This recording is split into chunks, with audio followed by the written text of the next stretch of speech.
क्या माँ-बाप के कर्मों का फल भी बच्चों को भुगतना पड़ता है?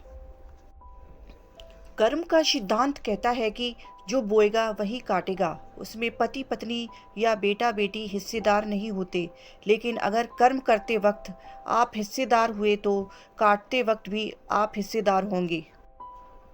माँ-बाप के कर्म और बच्चे का भविष्य ऐसा है कि हमें इस जन्म में जो भी माँ-बाप मिलते हैं, यह हमारे पिछले कर्मों की सज़ा या वरदान होते हैं। हमारे पिछले कर्म जैसे रहे हों, हमें वैसे ही माँ-बाप मिलते हैं। आत्मा कर्मों के आधार पर गर्भ या कुल परिवार चुनती है या प्राकृतिक की तरफ से उसे वहाँ ऐसी परिस्थितियों में, ऐसे परिवार में ही ढकेल दिया जाता है, जहाँ वह उस ढांचे में ठीक से बैठ जाता है। जैसा हमारा पिछला कर्मों का हिसाब होगा, वैसे माँ-बाप हमें मिलेंगे और फिर उनका जो अच्छा या बुरा होगा, वह हमारा होगा। एक राजा का बेटा राज करता है क्योंकि उसके माँ-बाप के कर्म हैं, लेकिन साथ-साथ केवल उसके माँ-बाप के ही कर्म नहीं हैं, उसका अपना भाग्य भी है। उसका पूर्व संचित, उसके पूर्व जन्म के पुण्य इतने अच्छे थे कि उसे ऐसे राजेशाही परिवार में जन्म मिला। तो इसका मतलब है कि वह उन माँ-बाप के ज़रिए अपने ही कर्मों को भुगत रहा है।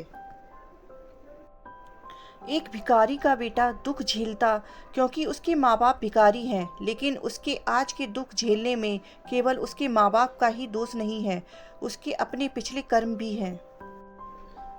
पिछले जन्म में वह अवश्य निकारा रहा होगा, उसने सब कुछ होते हुए भी दान पुण्य नहीं किया होगा, स्वार्थवृत्ति में जिया होगा, इसलिए इस जन्म में उसे भिखारी के घर जन्म मिला।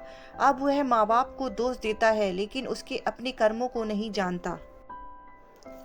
कर्म अपने ही होते हैं जिन्हें हम भुगतते हैं, लोग केवल कारण बनते हैं, प्रकृति कोई भी चीज अपने ऊपर नहीं आने देती। प्रकृति बुरे कर्मों की सजा या अच्छे कर्मों का वरदान देने के लिए किसी न किसी को जरिया बनाती है।